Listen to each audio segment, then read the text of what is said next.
વાલા વિદ્યાર્થી ભાઈ બહેનો, ધોરણ 11 આંકડાશાસ્ત્રમાં બીજું પ્રકરણ માહિતીનું નિરૂપણ. એમાં આની અગાઉ મેં તમને કોષ્ટક રચના વિશે સમજ આપી હતી અને એક મોટું કોષ્ટક ઉદાહરણ 21 એ મેં તમને સમજાવ્યું હતું. હવે આજે હજુ એક કોષ્ટક, કારણ કે કોષ્ટક એ પરીક્ષામાં તમારે દરેક પરીક્ષામાં પૂછે છે, એટલે એક ઉદાહરણ 22 જે છે એ સમજ આપું છું તમને. ઉદાહરણ 22 એટલે એની રકમ બરાબર ધ્યાન રાખજો કે એક શાળાના કુલ 80 વિદ્યાર્થીઓ પ્રવાસમાં જોડાયા હતા.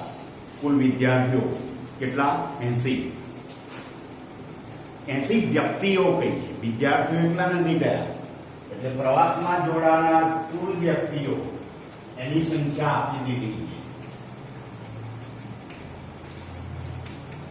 કુલ વ્યક્તિ 80 આપી દીધેલા છે. હવે એમાંથી શું કહ્યું છે તમને કે 300 રૂપિયા પ્રવાસી પેટે ચૂકવ્યા હતા. 60 વિદ્યાર્થીઓ પૈકી દરેકે ભાડામાં 325 ચૂકવ્યા હતા.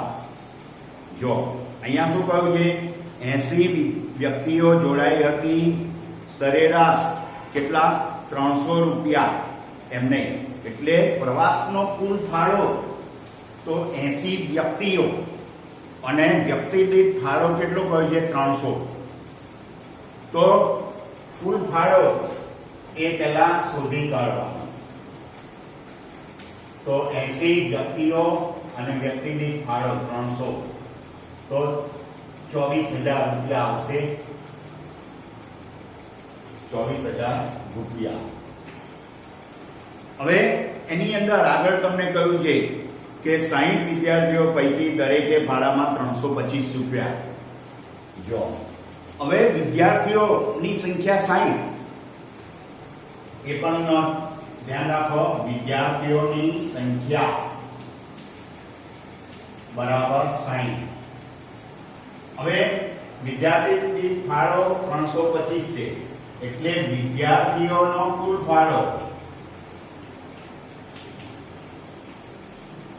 તો 60 ગુણ્યા 325 એ બેનો ગુણાકાર કરી દેવાનો તમારે. 60 ગુણ્યા 325 તો એ ગુણાકાર કેલ્ક્યુલેટર થી કરશો તો 19,500 રૂપિયા આવશે.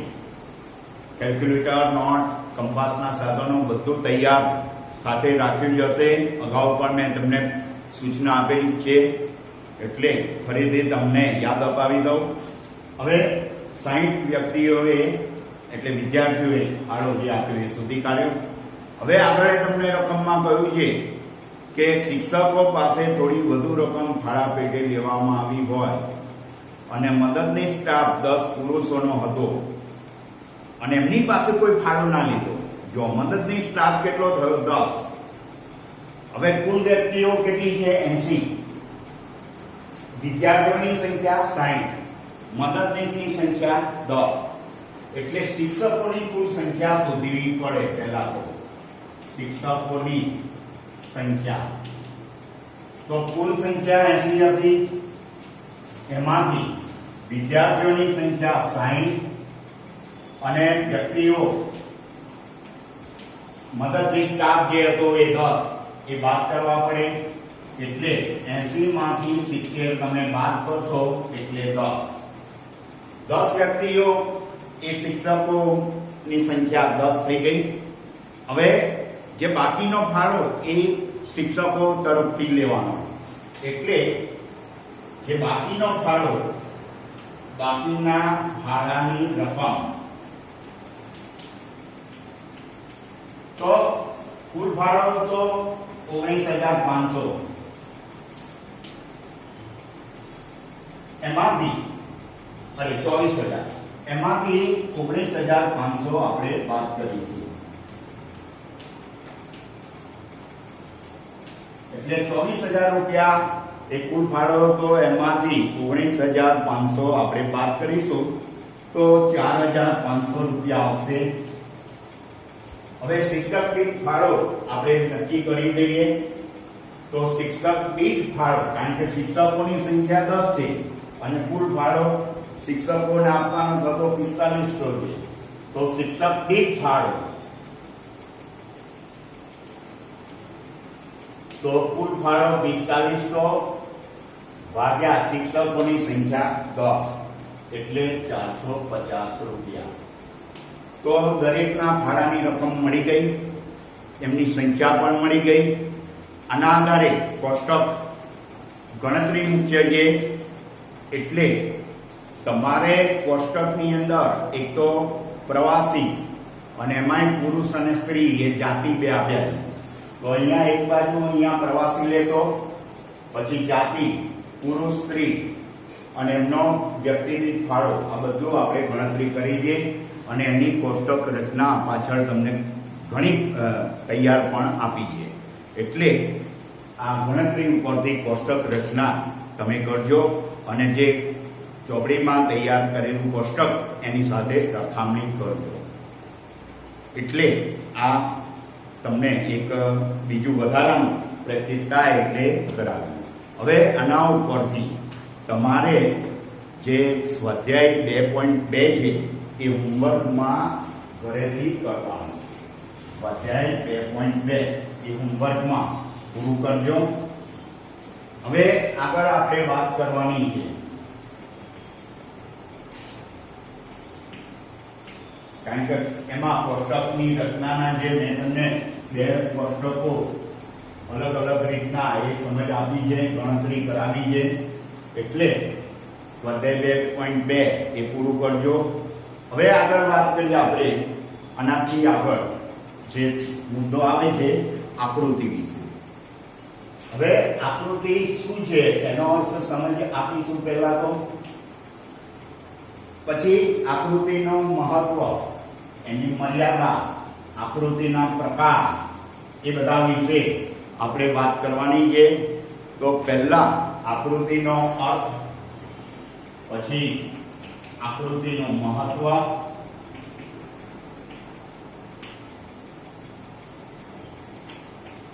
ત્યાર પછી આકૃતિની મર્યાદાઓ.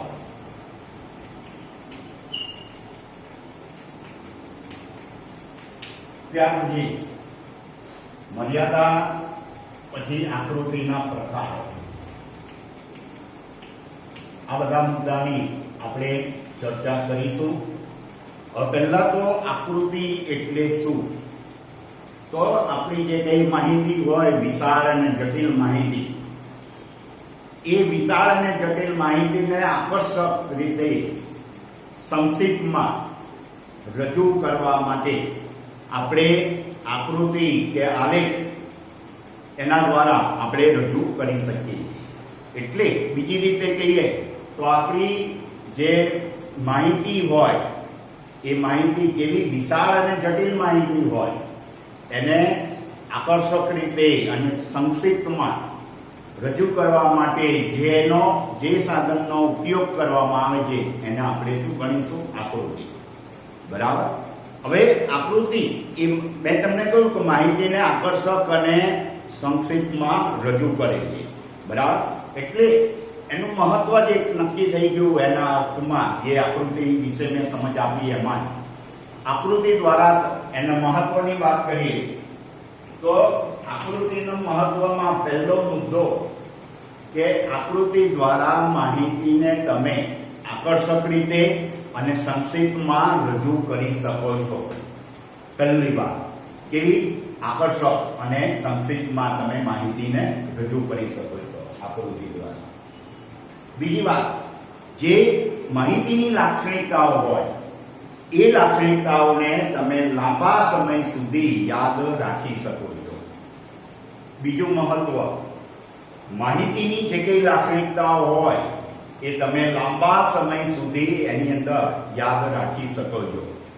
હવે જો તમારી પાસે બે કે બેથી વધારે સમૂહોની માહિતી હોય, ઘણી વખતે એક જ સમૂહની માહિતી હોય એવું નહીં, પણ કોઈ પરિસ્થિતિમાં બે કે બે થી વધારે સમૂહની તમને માહિતી આપેલી હોય, તો એવી પરિસ્થિતિમાં તમારે શું કરવાનું છે કે માહિતીના પ્રમાણમાં આકૃતિઓ દોરવાની. એટલે માહિતીના પ્રમાણમાં આપણે આકૃતિઓ દોરીએ તો એ માહિતીની જે કમ્પેરિઝન કરવું હોય, સરખામણી, તુલનાત્મક, એ માહિતીનો તુલનાત્મક અભ્યાસ કરવો હોય તો એ માહિતીના જે સમૂહો હોય એ સમૂહોના પ્રમાણમાં એ માહિતીનો તમે તુલનાત્મક અભ્યાસ કરી શકો છો. એટલે આ એક એનું આ ત્રીજું મહત્વ તમારે યાદ રાખવાનું છે. ચોથું કે માહિતીને તમે દર્શનીય આકૃતિ દ્વારા રજૂ કરો. દર્શનીય આકૃતિ દ્વારા કોઈ માહિતીને રજૂ કરશો તો તમારે જે સમય છે એ સમય, અભ્યાસના સમયની બચત થશે. એટલે માહિતીને આપણે દર્શનીય આકૃતિ દ્વારા રજૂ કરીએ તો એનાથી અભ્યાસના સમયની બચત પણ કરી શકાય.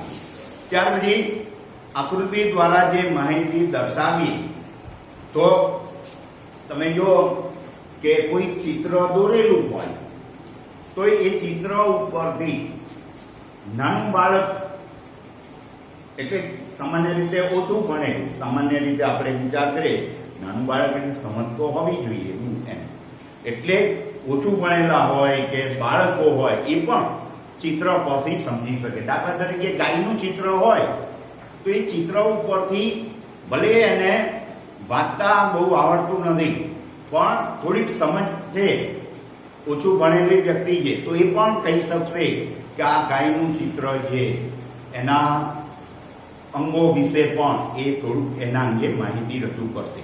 એટલે આકૃતિ દ્વારા જે આવા ઓછું ભણેલા હોય કે બાળકો હોય એ પણ એ માહિતીને સાચી અને સરળતાથી આકૃતિ દ્વારા એ સમજી શકે છે અને શેના વિશેની માહિતી છે એ પણ એ કહી શકે છે.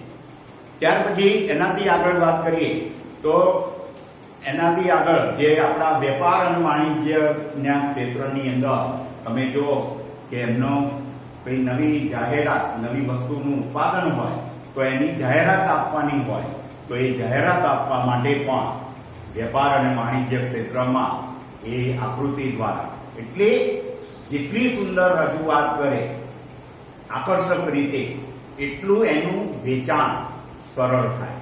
એટલે આવું માર્કેટિંગ કરવા માટે ઘણી વખતે તમે જો કે આવી રીતે આકૃતિ દ્વારા જુદી જુદી વસ્તુઓના ઉત્પાદન અંગેની જાહેરાતો આવે છે અને એના લીધે ખરીદનાર વ્યક્તિ એને આકર્ષક એ વસ્તુ લાગે અને પછી એ વસ્તુ ખરીદે. એટલે જાહેરાત, વેપાર વાણિજ્ય ક્ષેત્રે જાહેરાતમાં પણ આકૃતિ દ્વારા આપણે એ સારી રીતે એની ઉત્પાદન જે કંઈ હોય, પ્રોડક્ટ હોય, બરાબર, એટલે અસરકારક રીતે જાહેરાત કરી શકે છે. ત્યાર પછી જે સામાજિક સુધારાઓ માટે આકૃતિનો ઉપયોગ કરી અને સામાજિક સુધારાઓ એ પણ કરી શકાય. દાખલા તરીકે કોઈ વ્યસની વ્યક્તિ હોય તો એ વ્યસની વ્યક્તિઓને એનું વ્યસન છોડાવવા માટે, એ વ્યસનના લીધે જે કંઈ હાનિકારક અસરો થાય છે એ ચિત્રો દ્વારા, આકૃતિ દ્વારા એ ચિત્રો એને બતાવવામાં આવે તો એના મગજ માનસિક રીતે જો એનામાં અસર થાય એવા અમુક ચિત્રો તમે જો અત્યારે આ તમાકુ, ગુટકા, એના સેવન, તો સરકારે એવું નક્કી કર્યું કે એની જે પ્રોડક્ટો ઉપર હોય એના ઉપર ચેતવણી પહેલા લખતા, ચેતવણી તો ખરી, અને છેલ્લે છેલ્લે શું કર્યું, એના ઉપર અમુક એવા ચિત્રો કે આનું સેવન કરવાથી તમારે કેવી અસર થાય. એવી રીતના કોઈ સુધારાવાળી આવી સંસ્થાઓ હોય, ઘણી ધાર્મિક સંસ્થાઓ પણ આવા વ્યસનો અંગે કામ કરતી હોય છે, એ પણ શું કરે છે કે ચિત્રો જ્યારે કોઈ સત્સંગ હોય કે એવી, તો એ વખતે એવા ચિત્રો રજૂ કરે, એવી ક્લિપો રજૂ કરે, તો પછી એના લીધે એમાંથી ઘણાના માનસ ઉપર એની અસર થાય છે અને વ્યસનો પણ છોડી શકે છે. એટલે આકૃતિનું આ એક મહત્વ છે.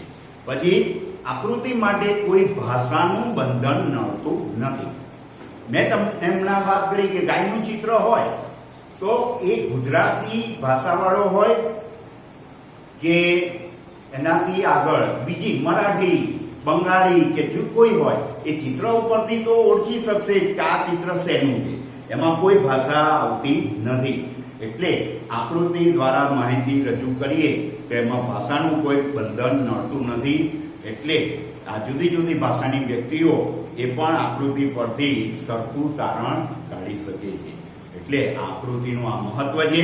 તો વિદ્યાર્થી મિત્રો, મેં તમને સ્વાધ્યાયનું હોમવર્ક આપ્યું અને હવે આકૃતિની મર્યાદાઓ, પ્રકારો, એ બધી વાત અને એના ઉપરથી આકૃતિઓ એ આવતા ભાગમાં આપણે વાત કરીશું. તો આમાં તમે આકૃતિનું મહત્વ એ તૈયાર કરજો. આકૃતિનો અર્થ અને મહત્વ આગળની વાત ફરીના ભાગમાં કરીશું. Thank you.